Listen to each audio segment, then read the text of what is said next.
what I do, and then I do scroll up one page. It's live. Oh my gosh, we're live! Thanks. Didn't even need a countdown for that one. Great. Happy magical Muggle Monday to all of our East Bay families and beyond. We are live with our Harry Potter reading 3 days practically in a row. We're thrilled. Harry Potter and the Goblet of Fire. We are on chapter 8, which is page 95. And as always, before we get started, we're going to read out our fantastic list of vocal actors. I'm going to rename myself so I don't forget. So first and foremost, we have, here we go, Benji playing Mustafa, not Mustafa, Ludo Bagman, and Percy. We have Rachel playing Hermione, Winky, and the Ministry Witch. We have Sam playing Ron, Fred, and Stan Shunpike. We've got Crystal playing Bill, Amos Diggory, Ministry Wizard, Barty Crouch, and Fudge. We've got Dane playing Mr. Weasley, The Advertisement, Charlie, George, Mr. Malfoy, Irish Supporters, Draco, Young Wizard, and Random Wizard saying a spell. I will be playing Harry Potter, the girl speaking French, and the Bulgarian minister. And last but not least, we have Leo, who's subbing in again for Lana, who will be our wonderful narrator. And with that being said, we're on chapter 8. Leo, take it away. Chapter 8, The Quidditch World Cup.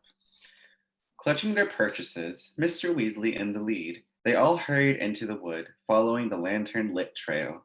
They could hear the sounds of thousands of people moving around them, shouts and laughter, snatches of singing.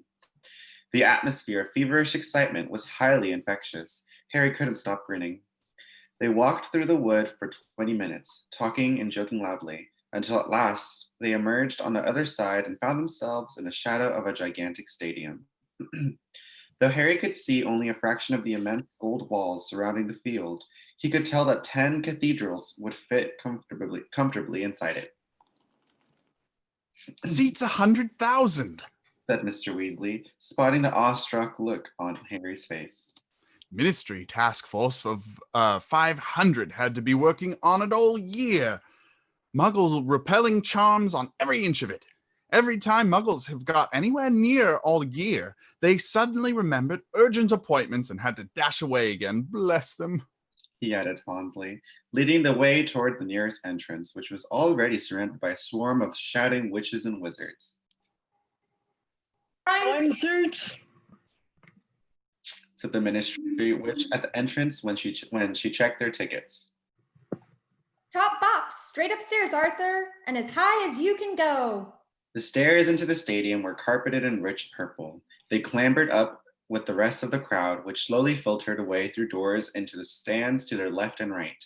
Mr. Weasley's party kept climbing, and at last they reached the top of the staircase and found themselves in a small box set at the highest point of the stadium and situated exactly halfway between the golden gold posts. About 20 purple and gilt chairs stood in 2 rows here, and Harry, filling into the front seats with the Weasleys, looked down upon a scene the likes of which he would have never imagined. 100,000 witches and wizards were taking their places in their seats, which rose in levels along the long oval field. Everything was suffused with a mysterious golden light, which seemed to come from the stadium itself. The field looked smooth as velvet from their lofty position. At either end of the field stood 3 gold hoops, 50 feet high. Right opposite them, almost at Harry's eye level, was a gigantic blackboard. Gold writing kept dashing across it as though an invisible giant's hand were scrawling upon the blackboard and then wiping it off again. Watching it, Harry saw that it was flashing advertisements across the field. The Blue Bottle, a broom for all the family, safe, reliable, and with built-in anti-burglar buzzer. Mrs. Gower's all-purpose magical mess remover. No pain, no stain. Glad Rags, Wizard Wear, London, Paris, Hogsmeade. Harry tore his eyes away from the sign and looked over his shoulder to see who else was sharing the box with them. So far it was empty, except for a tiny creature sitting in the second from last seat at the end of the row behind them. The creature, whose legs were so short they stuck out in front of it on the chair, was wearing a tea towel draped like a toga, and it had its face hid in its hands. Yet those long, bat-like ears were oddly familiar, Dobby? said Harry incredulously. The tiny creature looked up and stretched its fingers, revealing enormous brown eyes and a nose the exact size and shape of a large tomato. It wasn't Dobby. It was, however, unmistakably a house elf, as Harry's friend Dobby had been. Harry had set Dobby free from his old owners, the Malfoy family. Did Sir just call me Dobby? Squeaked the elf curiously from between its fingers. Its voice was higher even than Dobby's had been, a teeny, quivering squeak of a voice, and Harry suspected, though it was very hard to tell with a house elf, that this one might just be female. Ron and Hermione spun around in their seats to look. Though they had heard a lot about Dobby from Harry, they had never actually met him. Even Mr. Weasley looked around in interest. Sorry, Harry told the elf. I just thought it was someone I knew. But I knows Dobby too, sir. Squeaked the elf. She was shielding her face as though blinded by light, though the top box was not brightly lit. My name is Winky, sir, and you, sir. Her dark brown eyes widened to the size of side plates as they rested upon Harry's scar. You is surely Harry Potter. Yeah, I am. Said Harry. But Dobby talks of you all the time, sir. She said, lowering her hands very slightly and looking awestruck. How is he? Said Harry. How's the freedom suiting him? Ah, sir. Said Winky, shaking her head.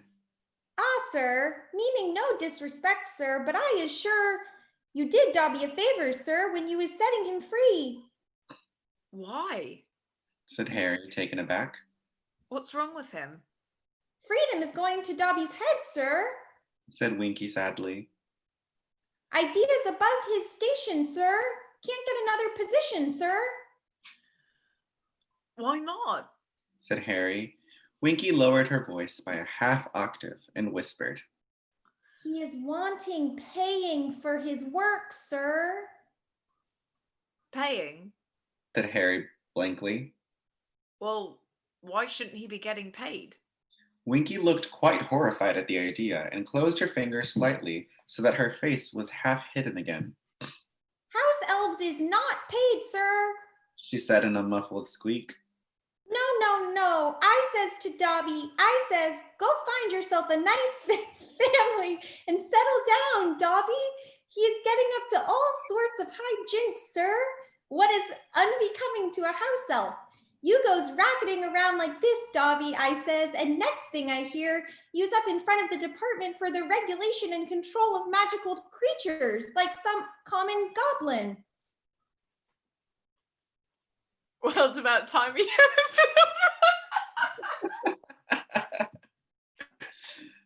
We lost Harry. We lost Harry. Said Harry. Well, it's about time he had a bit of fun.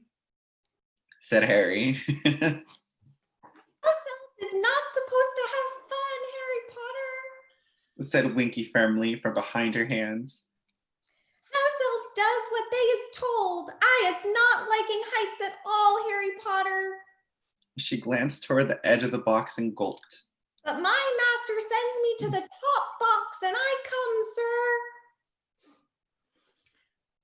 Why's he sent you up there if he knows you don't like heights? Said Harry, frowning.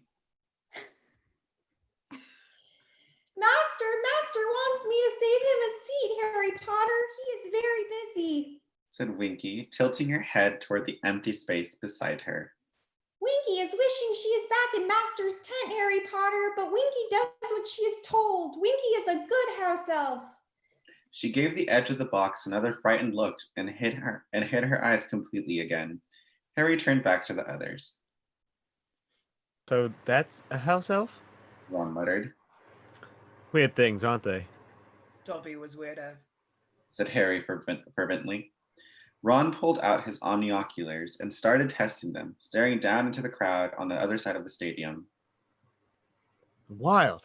he said, twiddling the replay but knob on the side.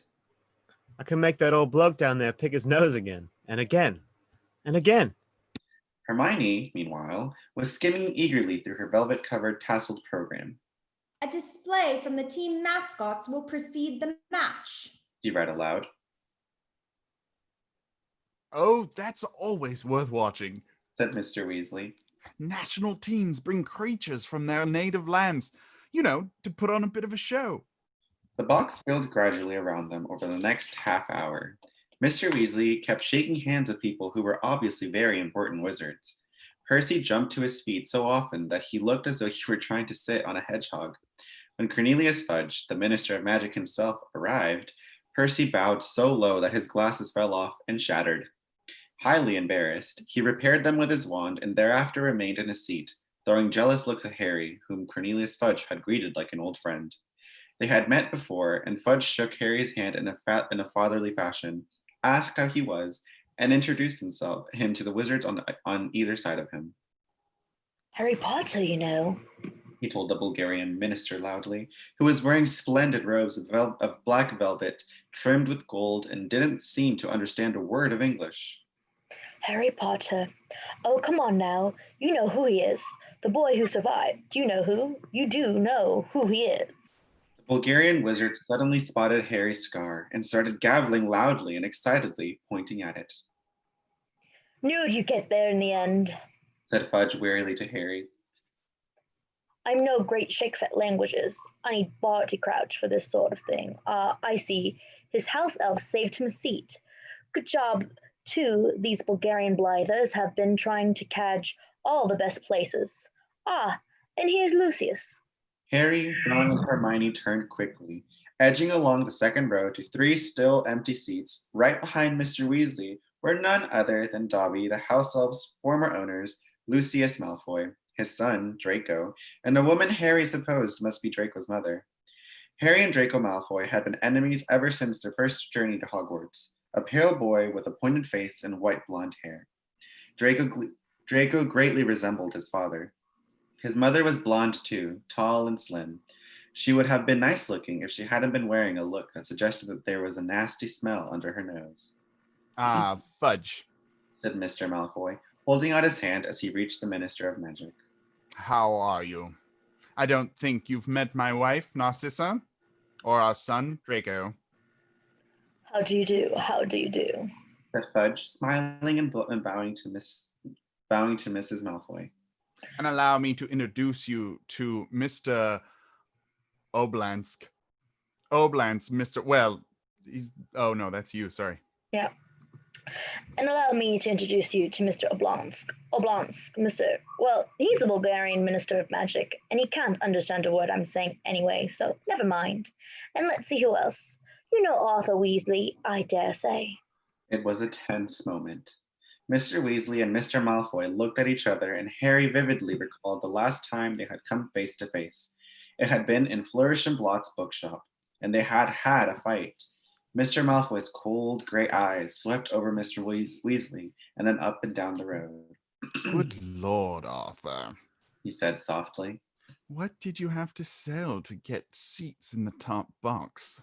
Surely your house wouldn't have fetched this much. Fudge, who wasn't listening, said, Lucius has just given a very generous contribution to St. Mungo's Hospital for magical maladies and injuries, Arthur. He's here as my guest.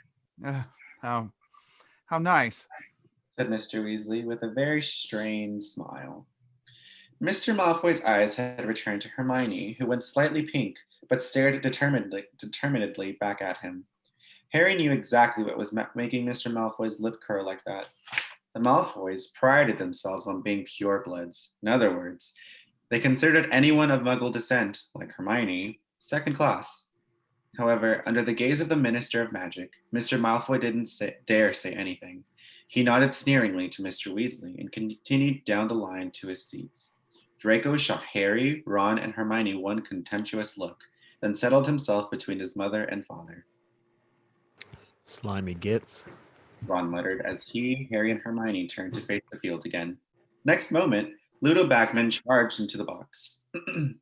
Everyone ready? he said, his round face gleaming like a great excited Edom.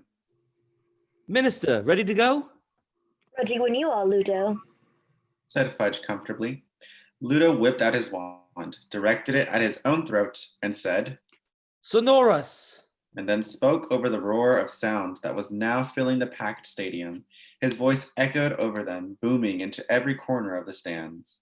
Ladies and gentlemen, welcome. Welcome to the final of the 422nd Quidditch World Cup. Cup. The spectators screamed and clapped. Thousands of flags waved, adding their discordant national anthems to the racket.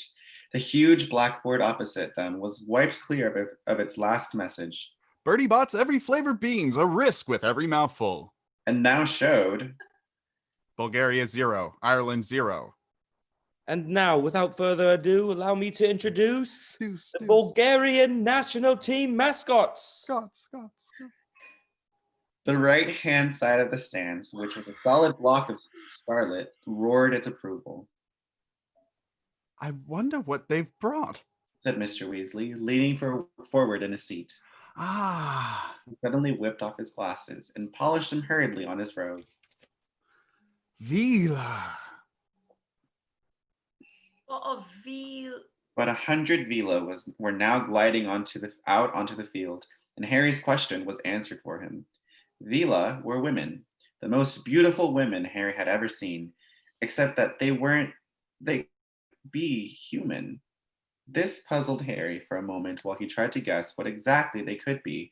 What could make their skin shine moon bright like that, or their white gold hair fan out behind them without wind? But then the music started, and Harry stopped worrying about them not being human. In fact, he stopped worrying about anything at all.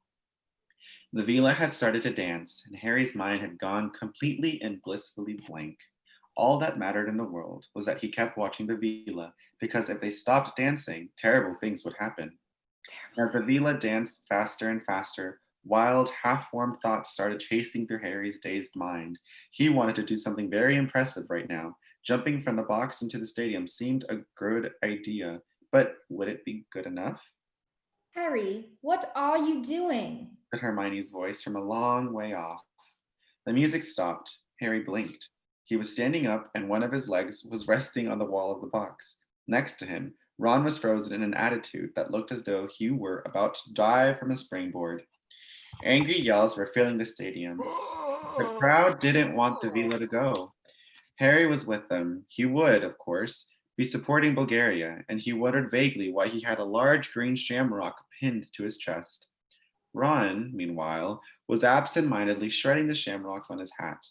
Mr. Weasley, smiling slightly, leaned over to Ron and tugged the hat out of his hands.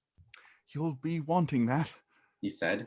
once Ireland has had their say. Huh? Said Ron, staring open-mouthed at the Vila, who had now lined up along one side of the field. Hermione made a loud, tutting noise. She reached up and pulled Harry back into his seat. Honestly. She said, And now, roared Ludo Bagman's voice. kindly put your wands in the air for the Irish national team mascots. Scots. Next moment, what seemed to be a great green and gold comet came zooming into the stadium.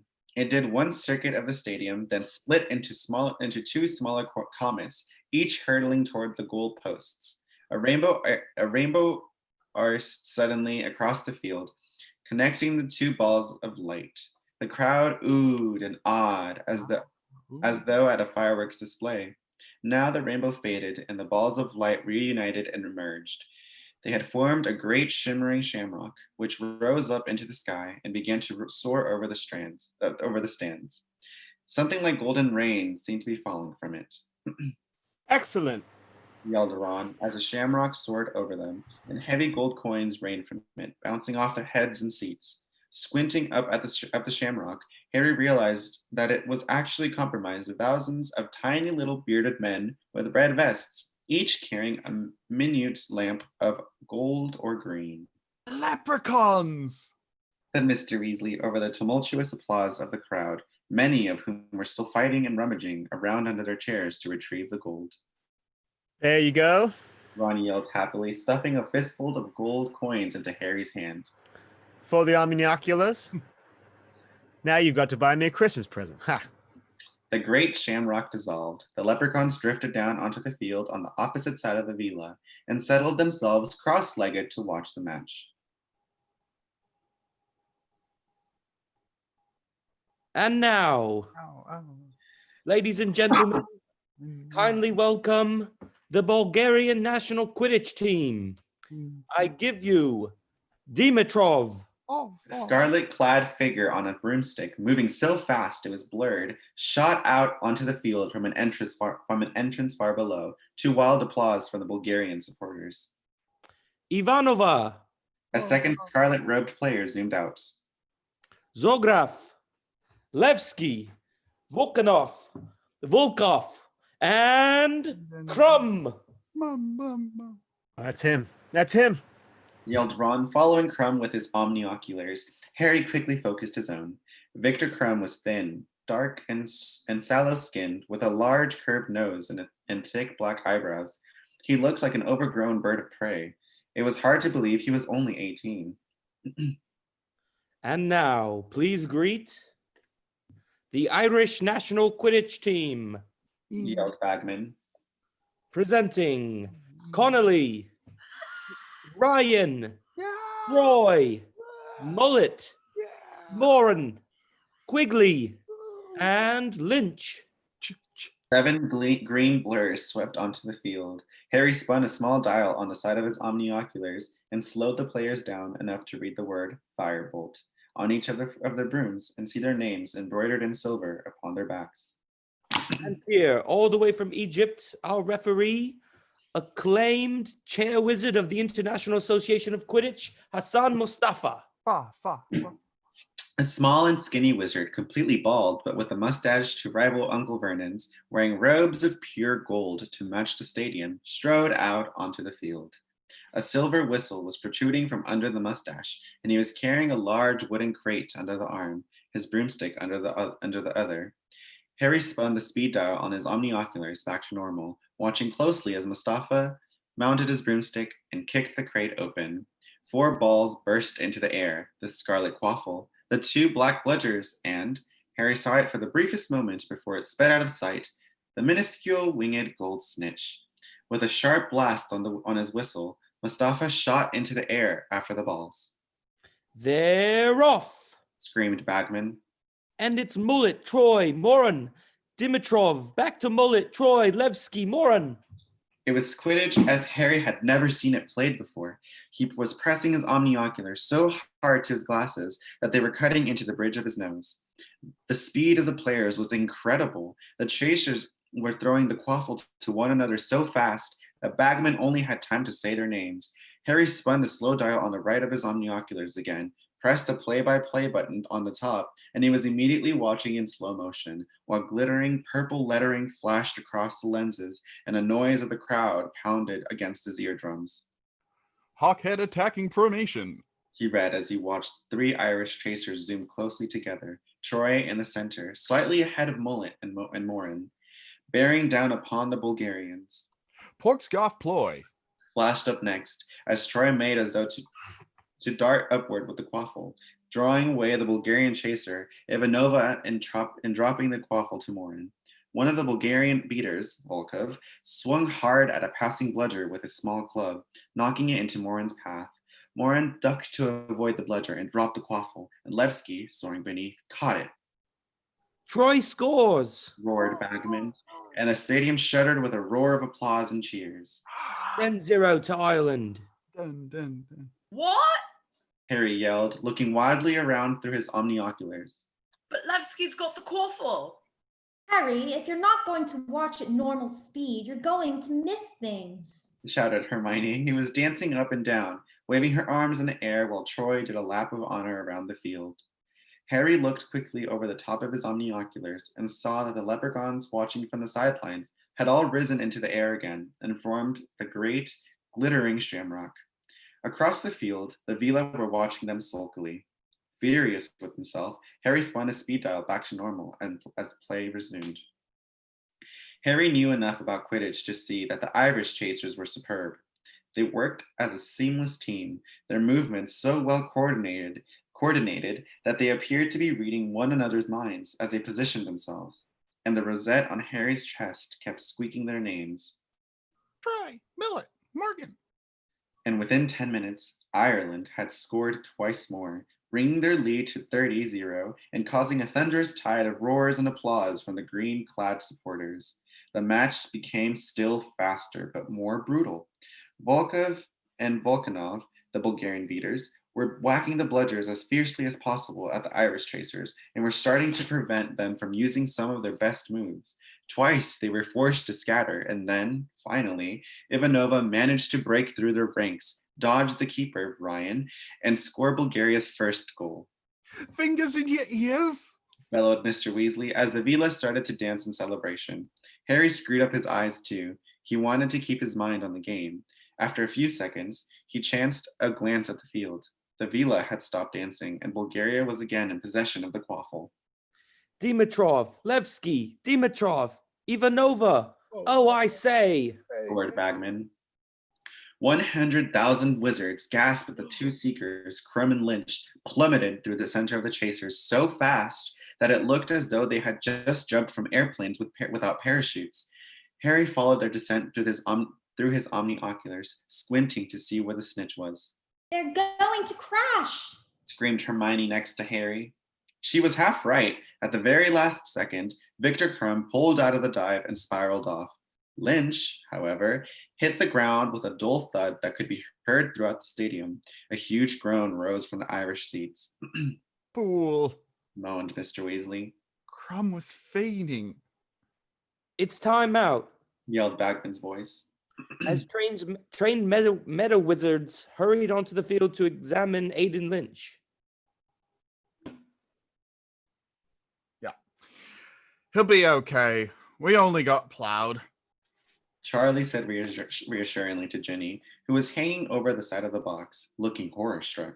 Which is what Crumb was after, of course. Harry hastily pressed the replay and play-by-play buttons on his omnioculars, twiddled the speed dial, and put them back on his eyes. He watched as Crumb and Lynch dived again in slow motion. Woroski, defensive feint. Dangerous seeker diversion.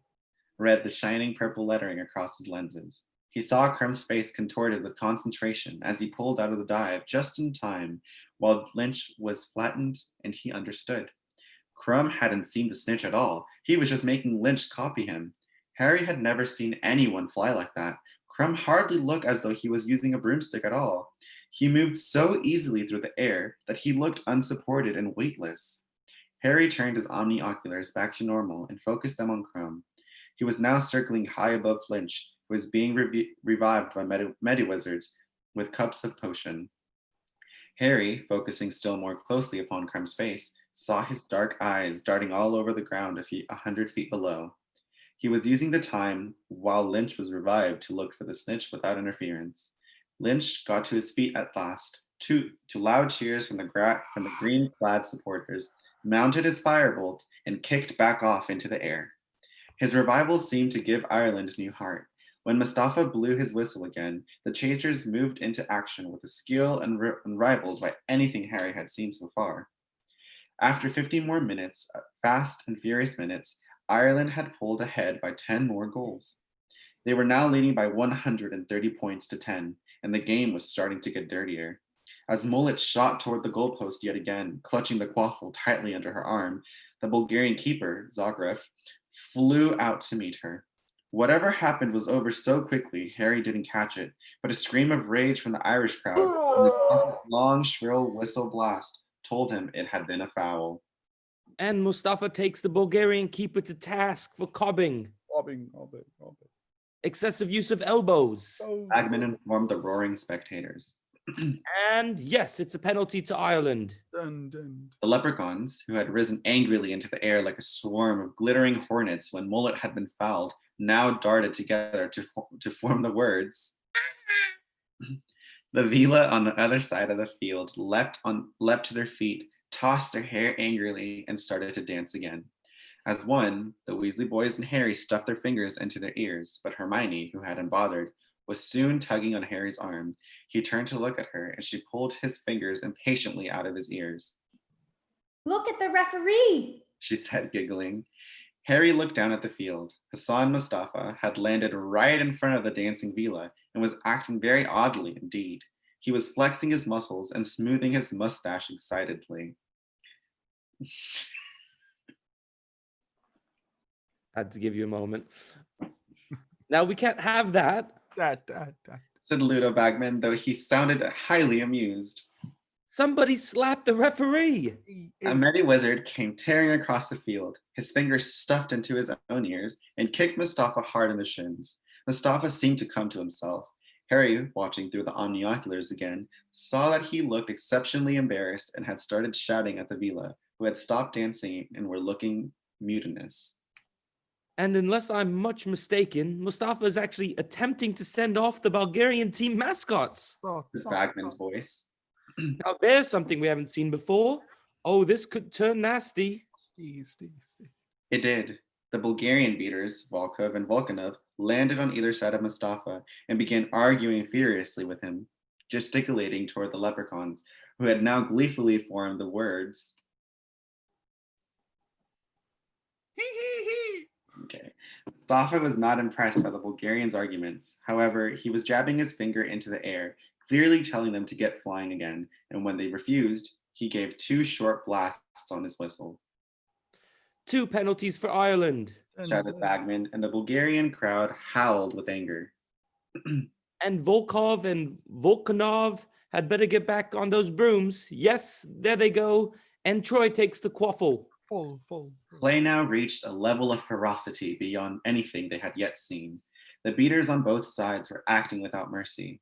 Volkov and Volkanov, in particular, seemed not to care whether their clubs made contact with the bludger or human as they swung them violently through the air. Dimitrov shot straight at Morin, who had the quaffle, nearly knocking her off her broom. Foul! Roared the Irish supporters as one, all standing up in a great wave of green. Foul! Echoed Ludo Bagman's magically magnified voice. Dimitrov skins Morin, deliberately flying to collide there, and it's got to be another penalty. Yes, there's the whistle. The leprechauns had risen into the air again, and this time they had formed a giant hand, which was making a very rude sign indeed at the villa across the field. At this, the villa lost control. Instead of dancing, they launched themselves across the field and began throwing what seemed to be handfuls of fire at the leprechauns. Watching through his omnioculars, Harry saw that they didn't look remotely beautiful now. On the contrary, their faces were elongating into sharp, cruel-beaked bird heads, and long, scaly wings were bursting from their shoulders. And that, boys, Yelled Mr. Weasley over the tumult of the crowd below. is why you should never go for looks alone. Ministry wizards were flooding onto the field to separate the villa and the leprechauns, but with little success. Meanwhile, the pitched battle below was nothing to the one taking place above. Harry turned this way and that, staring through his omnioculars as the quaffle changed hands with the speed of a bullet. Levski, Dimitrov, Morin, Troy, Mullet, Ivanova, Morin again, Morin scores! The cheers of the Irish supporters were barely head over the shrieks of the villa, the blasts now issuing from the ministry members' wands, and the furious roars of the Bulgarians. The game recommenced immediately. Now Levski had the quaffle, now Dimitrov. The Irish speeder, Quigley, swung heavily as a passing bludger and hit it as hard as possible toward Crumb, who did not duck quickly enough. It hit him full in the face. There was a deafening groan from the crowd.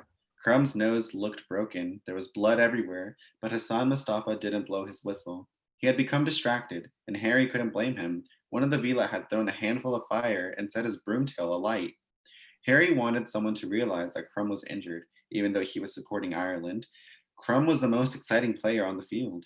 Ron obviously felt the same. Time out. Oh, come on, he can't play like that. Look at him. Look at Lynch. Harry yelled. For the Irish seeker had suddenly gone into a dive, and Harry was quite sure that this was no Wronski feint. This was the real thing. He's seen the snitch. Harry shouted. He's seen it. Look at him go. Half the crowd seemed to have realized what was happening. The Irish supporters rose in another great wave of green, screaming their secret on, but Crumb was on his tail. How he could see where he was going, Harry had no idea. There were flecks of blood flying through the air behind him, but he was drawing level with Lynch now as the pair of them hurtled toward the ground again. They're going to crash. Shrieked Hermione. They're not. Roared Ron. Lynches. Yelled Harry. And he was right. For the second time, Lynch hit the ground with tremendous force and was immediately stampeded by a horde of angry Vila. The Snitch! Where's the Snitch? Bellowed Charlie along the row. He's got it. Crumb's got it. It's all over. Shouted Harry. Crumb, his red robe shining with blood from his nose, was rising gently into the air, his fist held high, a glint of gold in his hand. The scoreboard was flashing. Bulgaria, 160. Ireland, 170. Across the crowd, who didn't seem to have realized what had happened. Then, slowly, as though a great jumbo jet were revving up, the rumbling from the Ireland supporters grew louder and louder and erupted into screams of delight. Ireland wins! Bagman shouted, who, like the Irish, seemed to be taken aback by the sudden end of the match. Crumb gets the snitch, but Ireland wins. Good Lord, I don't think any of us were expecting that. What did he catch the snitch for? Ron bellowed, even as he jumped up and down, applauding with his hands over his head. He ended it when Ireland were 160 points ahead, the idiot. He knew they were never going to catch up. Harry shouted back over all the noise, also applauding loudly. The Irish chasers were too good. He wanted to end it on his terms, that's all. He was very brave, wasn't he? Hermione said, leaning forward to watch Crumb land as a swarm of meta-wizards blasted a path through the battling leprechauns and Vila to get to him. He looks a terrible mess. Harry put his omnioculars to his eyes again. It was hard to see what was happening below, because leprechauns were zooming delightedly all over the field, but he could just make out Crumb surrounded by meta-wizards. He looked surlier than ever and refused to let them mop him up. His team members were around him, shaking their heads and looking dejected. A short way away, the Irish players were dancing gleefully in a shower of gold descending from their mascots. Flags were waving all over the stadium. The Irish national anthem blared from all sides. The Vila were shrinking back into their usual beautiful selves now, though looking dispirited and forlorn. That Well, we fought bravely. Said a gloomy voice behind Harry. He looked around. It was the Bulgarian Minister of Magic. You can speak English. Said Fudge, sounding outraged. And you've been letting me mime everything all day. Well, it was very funny. Said the Bulgarian minister, shrugging. And as the Irish team performs a lap of honor, flanked by the mascots, the Quidditch World Cup itself is brought into the top box. Stop. Backman. Harry's eyes were suddenly dazzled by a blinding white light as the top box was magically illuminated so that everyone in the stands could see the inside. Squinting toward the entrance, he saw two panting wizards carrying a vast golden cup into the box, which they handed to Cornelius Fudge, who was still looking very disgruntled that he'd been using sign language all day for nothing. Let's have a really loud hand for the gallant losers, Bulgaria. Bagman shouted, and up the stairs into the box came the 7 defeated Bulgarian players. The crowd below was applauding appreciatively. Harry could see thousands and thousands of omniocular lenses flashing and winking in their direction. One by one, the Bulgarians filed between the rows of seats in the box, and Bagman called out the name of each as they shook hands with their own minister and then with Fudge. Crumb, who was last in line, looked a real mess. 2 black eyes were blooming spectacularly on his bloody face. He was still holding the snitch. Harry noticed that he seemed much less coordinated on the ground. He was slightly duck-footed and distinctly round-shouldered, but when Crumb's name was announced, the whole stadium gave him a resounding, ear-splitting roar. And then came the Irish team. Aidan Lynch was being supported by Morin and Connolly. The second crash seemed to have dazed him, and his eyes looked strangely unfocused. But he grinned happily as Troy and Quigley lifted the cup into the air, and the crowd below thundered its approval. Harry's hands were numb with clapping. At last, when the Irish team had left the box to perform another lap of honor on their brooms, Aidan Lynch on the back of Connolly's, clutching hard around his waist and still grinning in a bemused sort of way, Bagman pointed his wands at his throat and muttered, Quietus. They'll be talking about this one for years. He said hoarsely. A really unexpected twist, that. Shame it couldn't have lasted longer. Yes, I owe you. How much? For Fred and George had just scrambled over the backs of their seats and were standing in front of Ludo Bagman with broad grins on their faces, their hands outstretched. Wow. Okay, so that was chapter 8. And Chapter 9. we are gonna pause there because chapter 9 is like 35 pages long. Let me make sure I did that. I think it's like 30 some pages. So we're gonna pause there. And wow, Quidditch World Cup, what a doozy. How did Fred and George know that would be the final score? Something suspicious, I think. So we're gonna wrap it there. I wish you all a magical Muggle Monday. Thank you to our wonderful vocal actors as always. We wish you health and safety and some fun while you're staying indoors during all of this. And we'll see you soon. Bye, everyone. Have a great day.